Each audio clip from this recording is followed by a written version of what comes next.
예수 그리스도의 이름으로 기도드립니다. 아멘.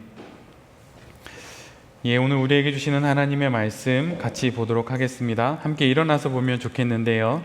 사무엘하 15장 1절로 12절까지의 말씀을 한 절씩 교독하도록 하겠습니다. 사무엘하 15장 1절로 12절까지의 말씀입니다. 제가 한 절, 성도님들이 한 절, 그리고 마지막 절은 같이 보겠습니다. 제가 먼저 봅니다. 그 뒤에 압살롬은 자기가 탈 수레와 말 여러匹를 마련하고 호위병도 50명이나 거느렸다.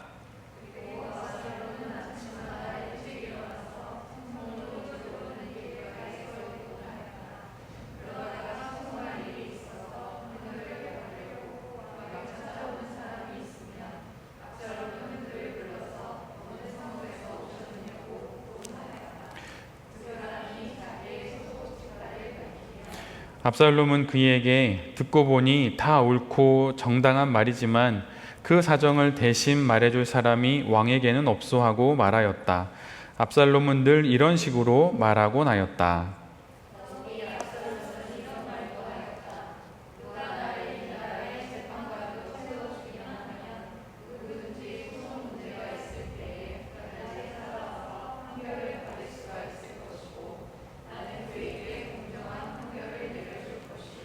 또 누가 가까이 와서 엎드려서 절을 하려고 하면 그는 손을 내밀어서 그를 일으켜 세우고 그의 뺨에 입을 맞추곤 하였다.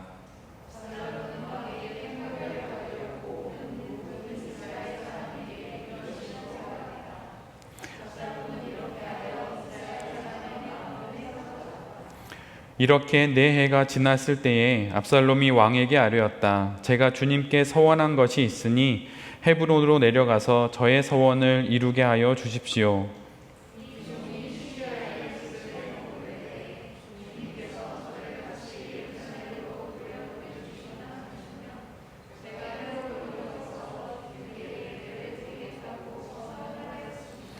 왕이 그에게 평안히 다녀오라고 허락하니 압살롬은 곧바로 헤브론으로 내려갔다.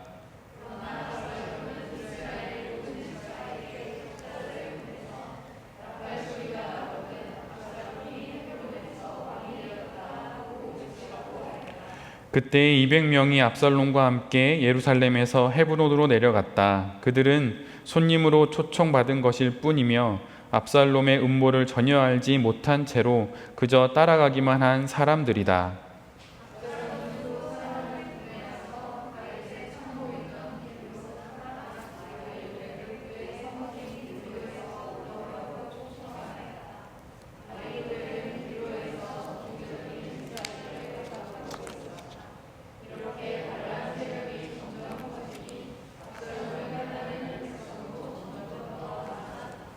아멘. 자리에 앉겠습니다. 오늘은 사무엘하 15장의 말씀을 가지고 나의 영원한 자리를 찾아가는 신앙, 나의 영원한 자리를 찾아가는 신앙이라고 하는 제목으로 함께 하나님 말씀을 나누겠습니다. 오늘 우리가 함께 보는 본문은 우리가 너무 잘 알고 있는 본문이지요. 압살롬과 또 다윗 사이에 벌어지고 있는 일의 이제 절정의 부분으로 넘어가고 있는 내용입니다. 아버지 다윗과의 3년 만의 재회 이후에 압살롬은 계획을 꾸미게 됩니다. 암논을 죽이기 위해 2년간 참고 또 참고 참다가 압살롬은 암논을 죽이게 되지요. 그런데 그 이후에 다시 구술해서 예루살렘으로 돌아온 이후에 압살롬은 다윗을 만나려고 여러 번 시도를 합니다. 그런데 아버지 다윗은 압살롬을 만나주지를 않아요. 그러다가 드디어 압살롬은 오랜 세월 4년이라는 시간 동안 아버지 다윗을 죽이기 위해서 계획을 세웁니다. 첫 번째로 그가 한 일은 자신을 따르는 50명의 군사를 이끌고 매일 날마다 예루살렘 성문 앞에 가는 거예요. 그리고 그 앞에 머물고선 다윗을 만나기 위해서 오는 사람들에게 자신이 그들의 문제를 해결해 주는 일들을 하게 됩니다. 다윗을 만나서 문제를 해결받으러 오는 그 사람들을 다윗 대신 만나는 거죠. 그리고 그들에게 이렇게 이야기를 합니다. 오늘 본문 2절의 말씀인데요. 압살롬은 이렇게 이야기를 해요. 듣고 보니 참 옳다. 네 이야기가 다 옳다. 그런데 예루살렘 성 안에는, 다윗 곁에는 너의 그 이야기를 해결해 줄 만한 사람이 단 한 명도 없다. 이렇게 이야기를 합니다. 그리고 늘 압살롬은 그런 식으로 사람들을 대했어요. 근데 여러분 한번 생각해 보십시오. 압살롬의 이 말, 듣고 보니 네 말은 정말 옳고 정말 정당하다. 그런데 다윗 옆에서 네 말을 전해줄 그 사람은 단 한 명도 없다라고 말하는 이 압살롬의 말, 이 말은 실은 정말로 옳은 말이죠. 압살롬의 지난 세월의 경험이 바로 이것이었기 때문이에요. 구슬로부터 돌아와서 예루살렘에 있었지만 그는 아버지 다윗을 만나기 위해서 여러 시도를 합니다. 요압에게도 요청을 하고 여러 시도를 하지요. 그리고 어떻게 예루살렘의 그 길 가운데 아버지 다윗을 만나기 위해서 길 어디를 서성거리기도 했었을 거예요. 그런데 자신의 이야기를 들어주는 사람은 단 하나도 없었고, 자신의 주장을 듣고 당신의 말이 옳다라고 어떤 이야기를 해줄 사람이 단 한 명도 없었던 것이죠. 그래서 압살롬은 자신이 그토록 바라던 다윗의 그 역할을 백성들 앞에서 스스로 하기로 결정을 합니다. 마치 지난날 자신의 이야기를 들어줄 수 있었던 사람이 아무도 없었는데 바로 그 역할을 자신이 하기로 결정한 것처럼 오늘 본문은 그렇게 기록하고 있어요. 그리고 그는 여기서 멈추지 않습니다.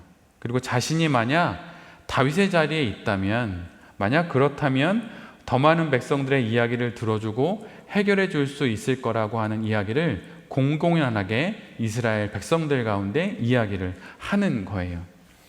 그리고 이런 일을 무려 4년 동안 하게 됩니다. 그리고 이런 4년여의 시간이 흘러서 백성들의 마음들이 이제는 다윗이 아니라 압살롬에게 다 기울어져 갔던 것이죠. 압살롬은 그런데 이 모든 일을 자신이 마치 부당한 일을 하고 있다고 전혀 여기지 않았어요. 자신은 할 만한 일을 했고 매우 정의로운 일을 하고 있다고 여겼습니다. 그래서 그는 더 담대하게, 대담하게 사람들을 끌어모았고 이제는 헤브론에서 반란까지 일으키게 되죠. 그리고 아무것도 모르고 헤브론에 압살롬과 함께 했던 사람들은 반란에 참여하는, 가담하는 자들이 되어 버립니다. 그런데 이 모든 일은 다윗이 왕으로서의 책임을 다 하지 않았기 때문에 벌어진 일들이었어요. 아들 압살롬을 품지 않았던 그 3년여의 시간의 공백들 때문에 이 모든 것이 벌어진 것입니다. 압살롬은 본인을 불의한 다윗을 무찌르고 정의를 바로 세우는 자로 여겼어요. 다윗은 불의하고 다윗은 정의롭지 않고, 반면에 압살롬 그는 정의롭고 불의한 것을 바로잡는 그런 사람이라고 압살롬은 여겼습니다. 그래서 아버지에 대한 불만, 그것이 결국은 왕으로서의 다윗에 대한 불의함까지 확장이 되어서 오늘의 이런 상황에까지 이르게 된 것이죠. 그래서 자신이 벌이고 있는 이 반란이 정당하다고, 옳은 거라고 압살롬은 생각했던 거예요. 압살롬은 무책임한 다윗이 아닌 책임을 다하는 모습으로 백성들에게 나아갑니다. 다윗을 찾아오는 문제를 가득 안고 있는 그 백성들 앞에 머리를 숙이죠. 그리고 그들에게 절을 합니다. 그리고 그들의 이야기를 귀담아 듣는 그런 모습으로 백성들을 만나요. 그리고 그를 호위하는 군사들을 통해서 이미 압살롬은 이스라엘의 그럴듯한 왕의 모습을 갖추고 있어요. 그리고 이제 불의하고 정의롭지 못한 다윗이 아니라 이스라엘을 이끌어갈 차세대 리더로 압살롬이 자신의 모습을 점점 갖추어 갑니다.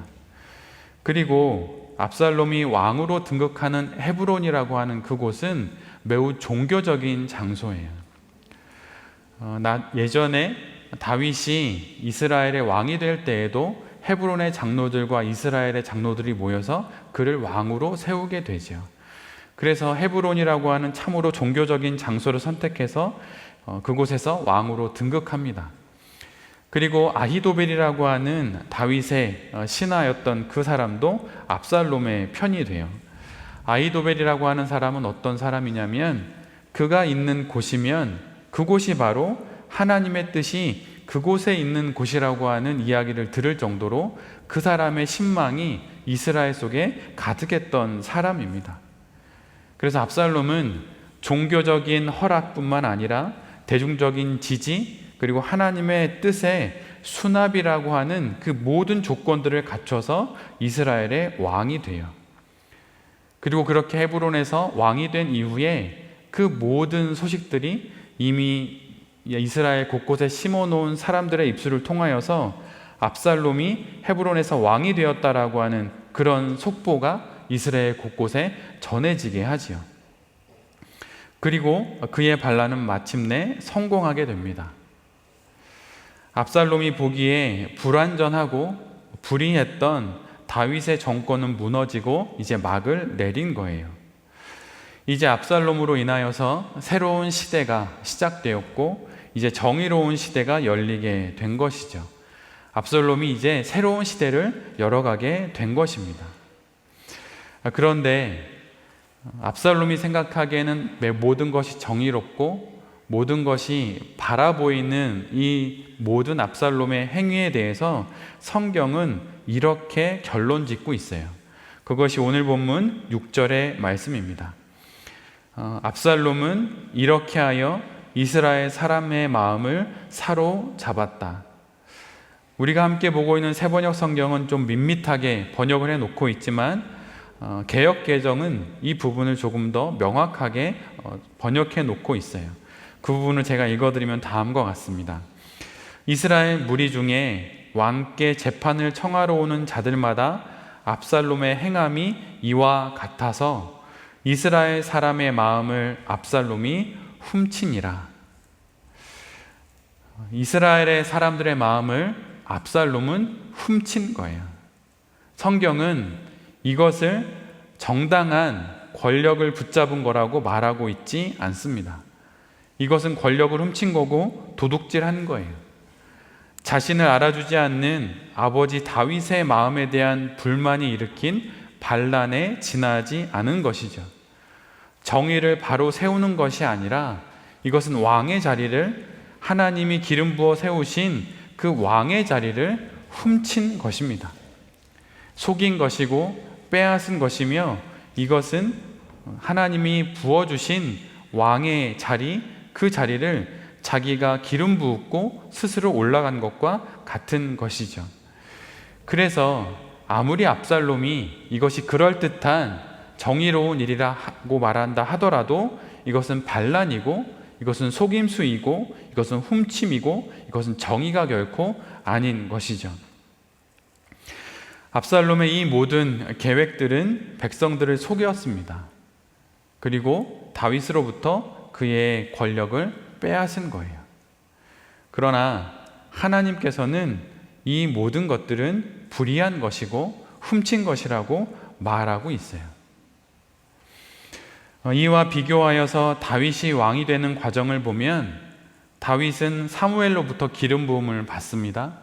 그리고 헤브론에서 여러 장로들과 이스라엘의 장로들로 둘러싸여서 왕으로 추대가 돼요. 그러나 다윗은 그때에도 왕으로서의 권리를 주장하지 않습니다. 훔치지 않아요. 기다려요. 끝까지 기다립니다. 사무엘 상하 전체를 읽어보면 다윗은 스스로 단 한 번도 자신이 왕이라고 하는 주장을 한 적이 없습니다. 주변에서는 당신이 왕이라고, 당신이 이제는 저 사울이 아니라 이스라엘을 이끌어갈 합당한 왕이라고 헤브론의 장로들도 이스라엘의 장로들도 이스라엘의 백성들도 다 그렇게 이야기를 하지요. 그런데 다윗은 아니라고 말합니다.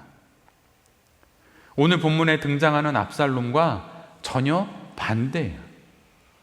압살롬은 판을 만들어서 자신을 왕으로 세우지만, 스스로 왕으로 세우지만 다윗은 모든 조건들이 갖춰져 있음에도 불구하고 왕이라고 스스로 주장하지 않아요.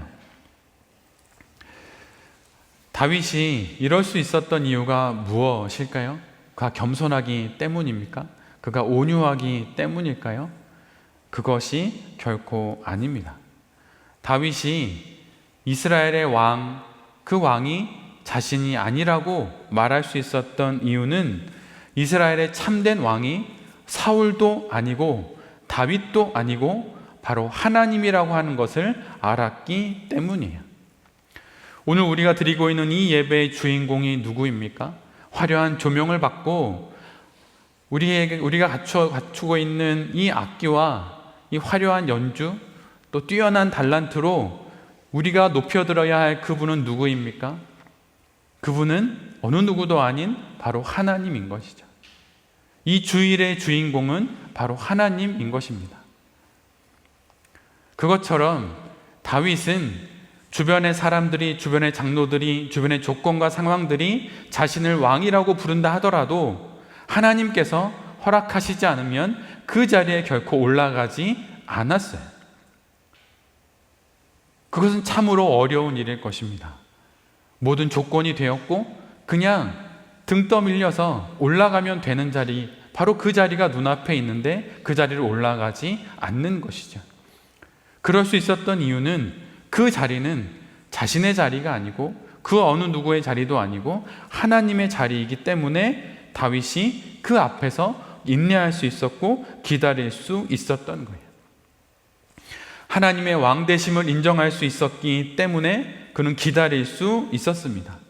그 자리를 훔치는 것으로 자기가 올라설 수 있는 자리가 아닌 것을 그는 알고 있었기 때문에 그는 사람들이 아무리 등 떠밀어도 결코 그 자리에 올라가지 않았던 거예요.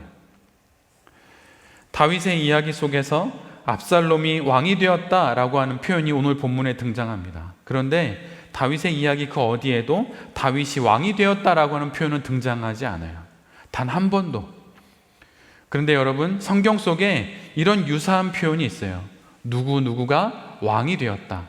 근데 그 누구가 바로 누구냐면 하나님이에요. 하나님이 이스라엘의 왕이 되었다. 하나님이 우리의 왕이 되었다라고 하는 표현은 성경 속에 늘 자주 등장하는 표현입니다. 그런데 지금 압살롬이 그 표현을 자기에게 가지고 들어와서 압살롬이 왕이 되었다라고 하는 말을 하는 것이죠. 이 말은 단순히 아버지 다윗의 그 왕의 자리를 빼앗을 것이 아닙니다. 하나님이 이스라엘의 왕이 되었다라고 하는 그 표현을 취해서 하나님이 아니라 압살롬, 바로 내가 이스라엘의 왕이 되었다라고 말하고 있는 거예요. 이스라엘의 왕이 되는 것은 오직 하나님만이 하실 수 있는 일입니다. 그리고 나머지 모든 왕들은 이스라엘의 참 왕이신 하나님 그분의 종이 되어서 그분을 위해서 왕으로서 헌신하는 것이고 그분을 위해서 왕으로서 그분의 참된 왕 되심을 증언하는 것이죠. 다윗은 이스라엘의 왕은 사울도 아니고 다윗 자신도 아니고 바로 하나님이라고 하는 것을 알고 있었기 때문에 그가 이 수많은 믿음의 이야기의 중심 인물이 될 수 있었던 거예요. 자신이 이스라엘의 왕이 아님을 알았기 때문에 오히려 그는 이스라엘의 왕이 됩니다. 교묘하게 이스라엘의 왕이 되고 싶어서 하나님 당신이 왕입니다 이렇게 말했던 것이 아니에요. 하나님 당신이 참으로 이스라엘의 왕입니다. 당신만이 왕입니다. 이렇게 고백하니 하나님께서 그를 이스라엘의 왕으로 세우셔서 하나님, 참된 왕이신 하나님을 섬기게 했던 것이죠. 그리고 하나님이 이스라엘의 왕이심을 알았기에 다윗은 이스라엘의 왕이 되어서 하나님의 일을 감당할 수 있게 된 것입니다. 왕이신 하나님을 대신하여 자신이 왕이 된다고 생각하지 않았기 때문에 그는 하나님의 부름을 받고 하나님이 이끄시는 이스라엘 백성의 왕이 될 수 있었던 거예요. 여러분의 인생의 목표는 무엇입니까? 여러분이 한 번뿐인 이 인생, 그래서 마지막인 이 인생에 여러분이 꿈꾸는 그 목표가 무엇인가요? 어떤 자리입니까? 아니면 어떤 상황인가요? 아니면 어떤 역할을 감당하는 것입니까? 그러나 우리 인생의 목표는 단 하나입니다. 그것은 왕이신 하나님의 종의 자리를 지키는 거예요. 그 자리를 지키는 것, 그것이 바로 우리가 영원토록 해야 할 일입니다. 이곳에서 찬양을 하고, 이곳에서 설교를 하고, 이곳에서 예배를 하는 그 모든 것들은 우리가 하나님의 종이라고 하는 그 정체성 속에서 역할을 감당하는 것 뿐이에요. 다윗은 분명 부족한 왕입니다. 다윗은 결코 영웅이 아니에요. 다윗은 부족한 왕입니다. 그리고 심지어 그는 불의한 왕이에요. 그는 불의를 저질렀습니다. 한 가정을 망가뜨렸어요. 여러분, 아히도벨이 누군지 아십니까? 압살롬과 함께했던 그 뛰어난 책략가인 아히도벨이 누군지 아십니까? 아히도벨은 밧세바의 할아버지였어요. 아히도벨이 압살롬이 뛰어나 보이니까 그와 함께 했을까요? 아니에요. 그에게 맺힌 가정에 한이 있기 때문입니다. 다윗은 여러분 불의한 왕이었어요. 그는 불의한 일을 저지른 그런 죄인이었습니다. 이를 통해 우리는 이스라엘의 참된 왕이 하나님 한 분뿐이라는 것을 믿음으로 고백하게 되는 것이죠. 우리가 섬기고 우리가 함께 예배하는 돌베개 교회의 참된 목회자가 누구입니까? 하나님이에요. 그 누구도 이 교회를 이끌어갈 목회자가 될 수 없습니다. 하나님이에요. 이스라엘의 왕이 하나님 한 분이셨듯이 돌베개 교회를 이끌어 가신 목회자는 하나님 한 분뿐입니다. 우리는 그저 부족한 죄인일 뿐이에요. 불의한 자일 뿐입니다. 우리가 그럴듯한 예배를 드린다 하더라도 우리는 불의한 자예요. 다윗과 같은 자입니다. 교묘한 겸손으로 사람들의 마음을 끌어모으는 압살롬과 같은 자들일 뿐이에요. 그런데 우리가 어떻게 하나님을 예배할 수 있는 이 자리에 올 수 있는 것입니까? 어떻게 말씀을 전하고, 어떻게 찬양을 인도하고, 어떻게 달란트로 하나님을 섬기고 이 자리에 앉아 있을 수 있는 건가요? 그것은 단 하나의 이유밖에 없어요. 십자가의 예수 그리스도를 믿어서 그분이 허락하여 주신 그 은혜와 자비로 구원받아서 하나님을 섬기는 종의 자리에 우리가 있기 때문에 우리가 이 모든 일을 할 수 있는 것입니다. 사울도 다윗도 압살롬도 모두 불완전하고 모두 불의한 사람들일 뿐인 거예요. 이 땅에 있는 그 모든 어떤 사람도 불의한 자입니다. 하나님 앞에 부족한 자들이에요. 그러기에 우리가 사람을 보지 않고 하나님을 바라보며 왕이신 그분을 바라보며 그분 앞에 예배해야 하는 것이죠. 그리고 나서 이제 우리 모두가 그 종의 자리를 끊임없이 찾아가야 하는 일들을 하나님 앞에서 해야 하는 것입니다. 신앙은 다른 말로 이야기하자면 자리 찾기라고 할 수 있어요. 오늘 주일 이 시간에 모두 쉴 수도 있고 모두 편안하게 집에 있을 수도 있지만 우리가 이 자리에 나오는 이유는 우리의 영원한 자리인 하나님 그 앞자리를 찾기 위한 것입니다. 하나님 앞 그 자리를 나의 영원한 자리로 알고 그 자리로 우리가 나아가기 위해서 바로 이곳에 있는 것이죠. 다윗은 왕이 되어서 밧세바를 범했고 우리아를 죽였어요. 압살롬을 외면했고 하나님 앞 아닌 다른 자리를 찾아서 끊임없이 돌아다녔던 사람입니다. 그런데 그가 이제 압살롬으로 인하여서 다시 광야로 들어가는 도망자의 삶을 시작하게 돼요. 그런데 그 광야의 삶이 다윗으로 하여금 하나님 앞 바로 그 자리를 찾아가는 그 시간들이 되는 것입니다. 우리 모두는 살다 보면 고난을 겪을 때가 있어요. 고난이 없는 인생이 없습니다. 몸이 아프거나 경제적으로 어렵거나 가정이 어렵거나 내 뜻대로 자녀들이 되지 않거나 부모의 관계가 어렵거나 아니면 직장 생활이 어렵거나 하는 사업들이 잘 안 되거나 수많은 고난들이 우리에게 있습니다. 그런데 그 고난이 우리에게 하는 역할이 있어요. 그것은 무엇이냐면 형통할 때는 모르던 나의 자리, 나의 영원한 자리를 바로 그 고난의 때에 알게 되는 거예요. 그래서 여러분, 고난이 유익일 수 있는 것입니다. 우리가 고난을 무작정 반기는 게 아니에요. 그냥 내게 어려움이 있으면 그래 좋다 이렇게 말할 수 있는 사람은 이 세상에 아무도 없습니다. 그러나 그 고난이 우리에게 하는 일이 있는데, 그 고난이 우리가 머물러야 할 그 영원한 자리를 다시 찾아가게 한다고 하는 거예요. 예배를 드린다고 하는 것은 바로 나의 그 자리, 왕이신 하나님, 바로 그분의 앞자리로 나아가는 거예요. 예배를 드리며 내가 서야 하는 영원한 자리가 하나님 앞, 바로 그 자리라고 하는 것을 알아가게 되는 것입니다. 지금 우리 돌베개 교회 안에서 진행되고 있는 복음기도 모임의 첫 번째 책인 로렌스 형제가 쓴 하나님의 임재 연습이라고 하는 그 책에 이러한 내용들이 나와요. 어느 형제가 로렌스 형제를 찾아갑니다. 그리고 그들이 물어요. 당신이 혼자 있을 때, 당신이 홀로 있을 때 당신은 그 시간에 무엇을 하십니까? 이렇게 묻습니다. 그러자 그 질문에 로렌스 형제가 이렇게 이야기해요. 나는 그 시간에 앞으로 내가 영원히 하게 될 바로 그 일을 하고 있습니다. 이렇게 말을 합니다. 아무도 없고 그 누구도 없는 그 시간에, 홀로 있는 그 시간에 자기가 앞으로 영원히 하게 될 그 일을 바로 그 시간에 하고 있다고 그는 이야기를 해요. 그러면서 그 일이 무엇인지 그는 이렇게 뒤에 덧붙여서 이야기를 합니다. 나는 하나님을 송축하고 하나님을 찬송하며 그분을 경배합니다. 그리고 나의 온 마음을 다해 그분을 사랑하고 있습니다. 형제들이여, 여생에 대한 모든 염려는 그분께 맡겨 버리십시오.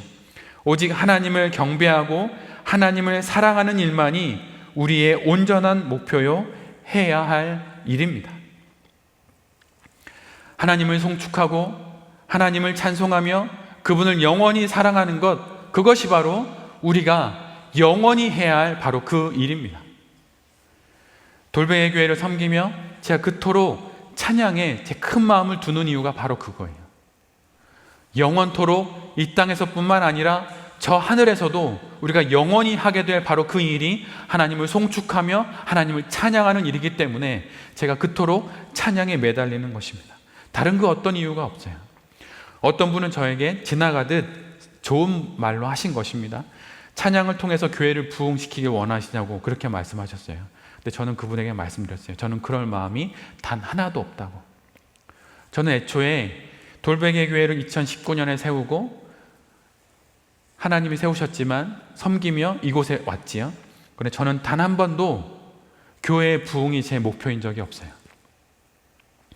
예배당이 감당하지 못할 만큼 너무나도 이쁘게 세우신 이 예배당이 볼 때마다 너무 감사하고 얼마나 기쁘고 기쁜지 몰라요. 그러나 바로 이곳에서 벌어져야 할 것은 그 무엇도 아니에요. 교회의 부흥도 아니에요. 이곳에서 하나님 앞 그 자리가 나의 영원한 자리라고 아는 그 믿음의 고백이 한 사람 한 사람, 한 영혼 한 영혼에게 일어나야 하는 것이죠. 그것만 바랄 뿐입니다. 애시당초 우리 돌베개 교회의 부흥은 제 마음에 없어요. 그러나 제 마음에 있는 것이 있죠. 그것은 뭐냐면 이곳에 오신 모든 성도님 한 분 한 분이 부흥하는 거예요. 하나님을 송축하고 하나님을 찬송하며 영원히 하나님을 사랑하는 그 일을 내가 해야 할 영원한 일로 알고 이곳에서 예배를 통해서 경험해야 하는 것입니다. 예배를 통해서 단순히 한번 맛보는 것이 아니라 이곳에서 그 일이 일어나야 하는 거예요. 그럴 때 그 은혜를 갖고 내일부터 그러한 삶을 나의 일상 속에서 살아가야 하는 것이죠. 이 자리가 바로 그런 일들이 일어나야 하는 자리입니다. 다윗이 그의 수많은 시편들을 적어 나가고 노래했던 순간이 어느 순간일까요? 그가 참다운 예배자가 되었던 순간이 어느 순간일까요? 그것은 바로 도망자로 도망칠 때예요. 밧세바를 범하고 우리아를 죽이고 압살롬을 예면하는 순간 그는 노래하지 않았어요. 그는 찬양하지 않았습니다. 그는 그 순간 죄악을 온몸에 받고 죄악을 일으키는 사람에 지나지 않았어요. 그러나 그가 도망자의 신세가 되어서 광야를 다시 헤맬 때 그때 그는 비로소 다시 하나님을 찾고 하나님을 노래하는 참다운 예배자가 될 수 있었던 것이죠. 우리가 함께 드리는 이 예배의 시간이 바로 그러한 자리가 되기를 바랍니다. 이곳에서 하나님을 참으로 예배하는 일들이 정말 일어나기를 간절히 소원해요. 돌베개 교회가 표어라면 표어, 다짐이라면 다짐으로 가지고 있는 이런 문장이 있죠. 하나님을 경배하고 사람을 사랑하며 세상을 평화롭게.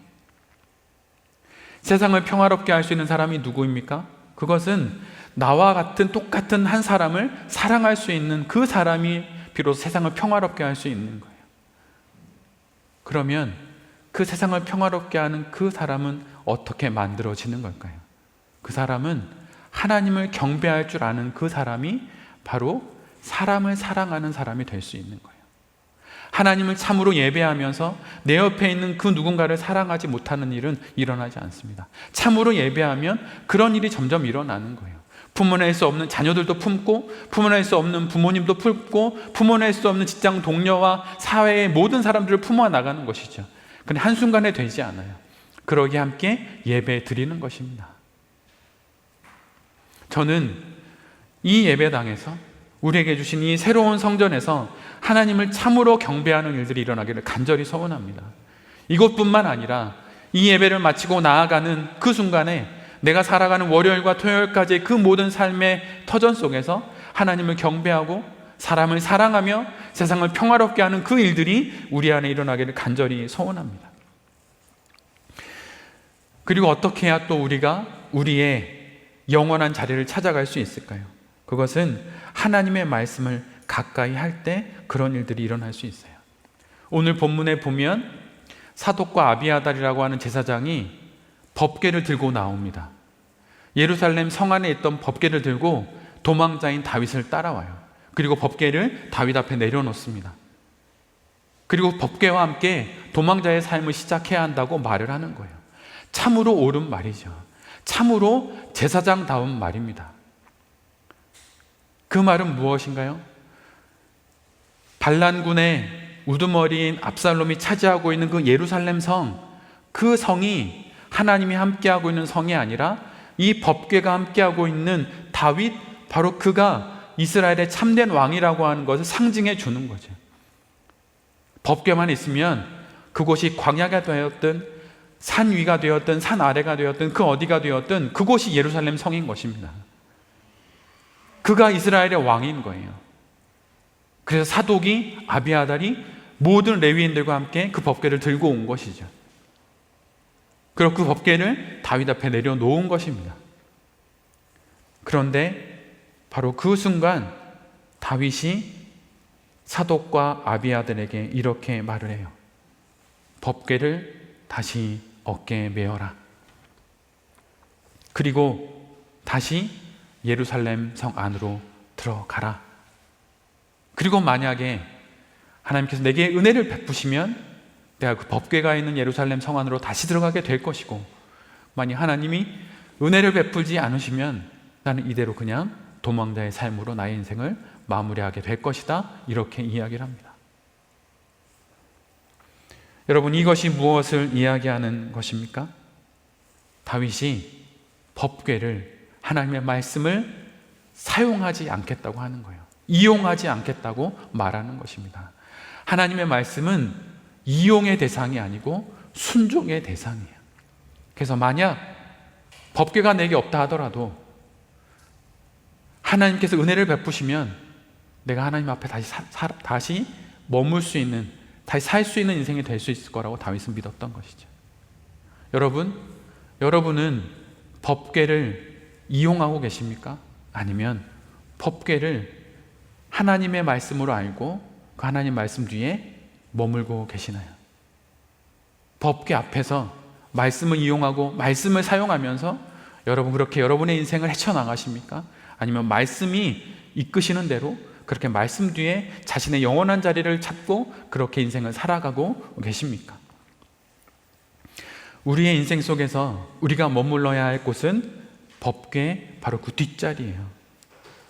날마다 법궤 뒷자리에 머물 때에, 그럴 때 우리가 우리의 인생을 온전히 살아갈 수 있는 것입니다. 돌뱅이 교회가 시작된 이후로 그 전부터 끊임없이 제가 성도님들에게 말씀드리는 건 말씀 묵상을 하시라는 거예요. 하루를 시작하고 하루를 마무리하며 말씀과 함께하지 않을 때, 여러분 주일에 한 번 듣는 하나님의 말씀은 여러분 아무것도 아니에요. 아무것도 아닙니다. 아무런 소용이 없습니다.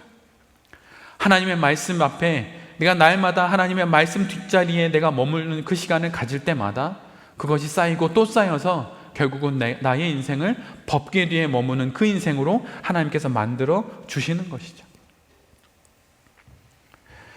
하나님 그 말씀 뒤에 머물 수 있는 우리 모두가 되기를 간절히 빕니다. 말씀을 붙잡으세요. 말씀을 묵상하세요. 처음엔 잘 되지 않습니다. 잘 되지 않아요. 결코 잘 되지 않습니다. 그런데 여러분, 그럴 때 하지 않으면, 그럴 때 말씀을 읽지 않고 말씀 묵상하지 않으면 여러분, 우리는 그 말씀으로부터 저 멀리 떠내려가는 인생이 될 수밖에 없어요.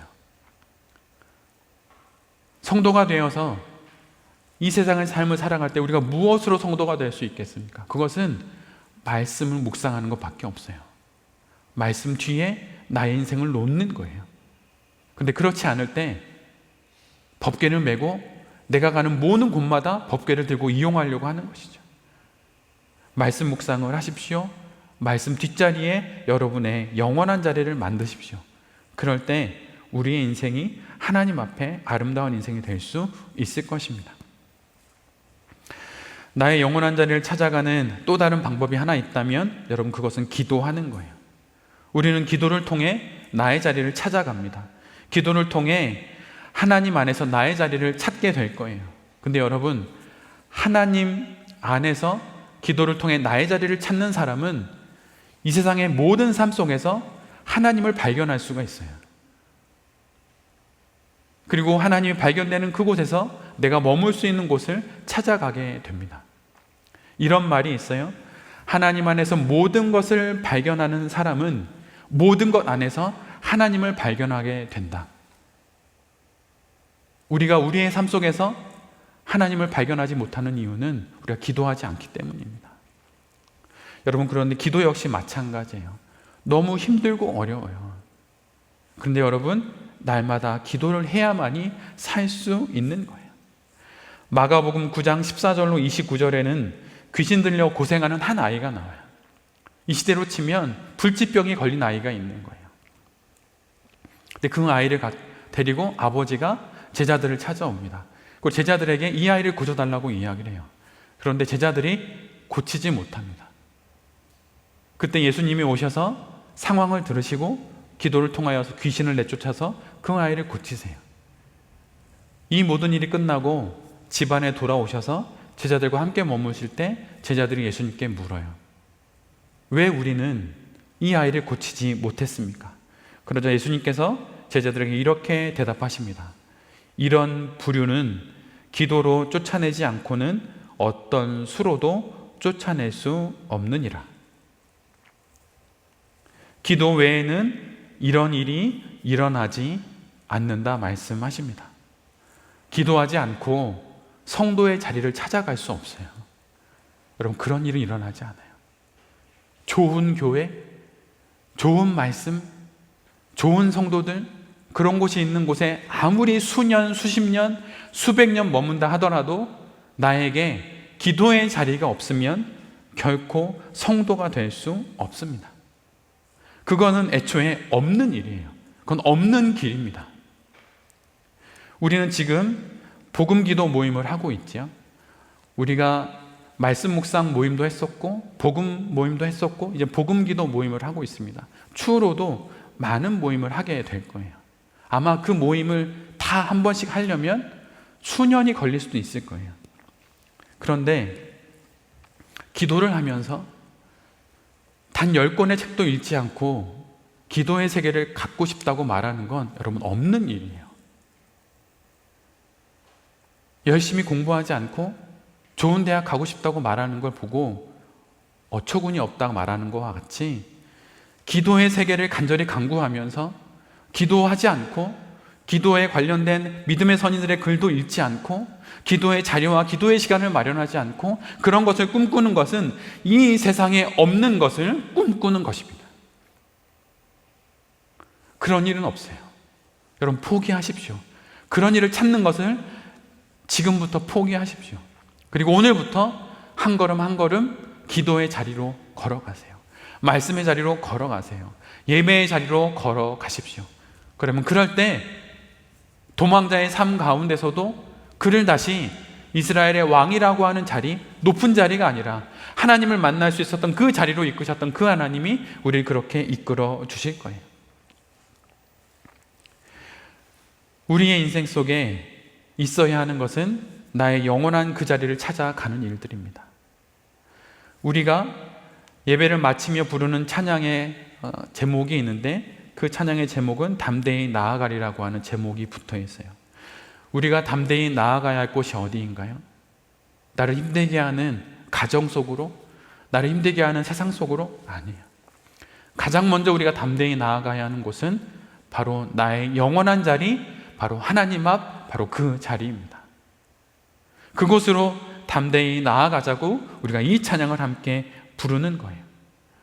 나의 신앙의 그 자리, 법궤 바로 그 뒷자리, 기도의 무릎이 있는 바로 그 자리, 신앙과 예배가 있는 바로 그 자리, 찬양이 넘쳐나는 바로 그 자리로 내가 가장 먼저 담대히 나아가야 하는 것입니다. 오늘도 이렇게 예배를 드리고 우리의 예배는 끝날 거예요. 근데 여러분, 우리의 참된 예배는 저 문을 닫고 나가는 그 순간부터 비로소 진정 시작되어야 합니다. 그곳으로부터 내가 영원히 머물러야 하는 나의 그 자리에 머물러서 하나님의 말씀을 읽고 하나님께 기도하며 하나님께 찬양하고 하나님께 예배하는 그런 우리 모두가 될 때에 그래서 우리가 참다운 성도가 되고 그토록 간절히 원하는 성도인 내 자신의 영혼의 부흥을 맛보게 될 것입니다. 여기 계신 모든 성도님들과 이 말씀을 전하는 제 자신이 다른 어떤 상황 핑계대지 않고 나의 영원히 머물러야 하는 그 자리인 하나님 그 앞자리를 나의 자리로 알고 그 자리에서 기도하고 말씀 보고 예배하고 찬양하는 그 일을 지금부터 영원까지 하다가 주님께서 나의 이름을 부르실 때 그럴 때 주님 품에 안길 수 있게 되기를 정말 간절히 기도드립니다. 아멘. 주님 말씀을 기억하며 제가 잠시 기도하도록 하겠습니다.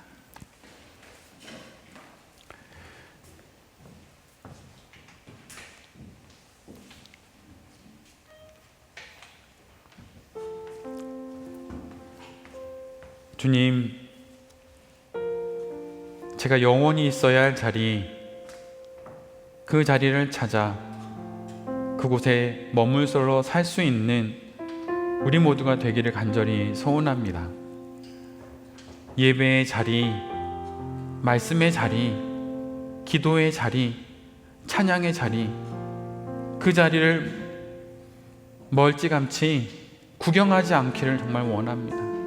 하나님, 정말 예배할 수 있기를 원하고 말씀이 나의 영혼에 깊이 새겨지기를 원하고 정말 기도가 드려지기를 원하고 정말 찬양이 올려지기를 간절히 소원합니다.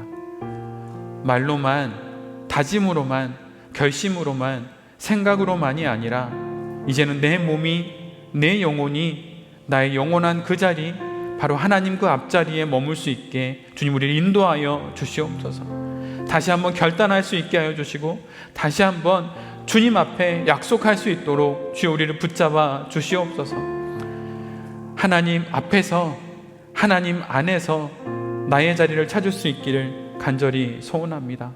그래서 내가 머무는 그 모든 곳에서 하나님을 볼 수 있게 하시고 그 하나님이 주시는 그 은혜를 우리 모두가 누릴 수 있게 하여 주시옵소서. 그래서 주님, 우리 모두가 그토록 바라고 원하는 내 영혼의 부흥이 주님 일어날 수 있도록 주여 우리를 인도하시고 우리를 불쌍히 여겨 주시옵소서. 주님, 간절히 구하오니 나에게 부흥을 허락하여 주시옵소서. 하나님, 내 영혼의 부흥을 허락하여 주시옵소서. 내 영혼이 다시 소생할 수 있도록 주님 도와 주시옵소서. 주님, 하나님의 말씀과 하나님을 향한 기도와 예배와 찬양을 소홀히 하고 다짐만 수십 번 하였던 이 모든 것을 이제는 뒤로 하고 주님, 이제는 나의 몸과 나의 삶으로 하나님 앞에 나아가서 하나님을 온전히 섬기고 하나님께 순종할 수 있도록 주 우리를 인도하여 주시옵소서. 그래서 당신 곁 그 자리에 영원토록 머물러 나를 새롭게 하시는 그 하나님을 만날 수 있도록 주님 우리를 인도하시고 우리와 함께하여 주시옵소서. 이 모든 말씀 우리 주 예수 그리스도의 이름으로 간절히 기도드립니다. 아멘.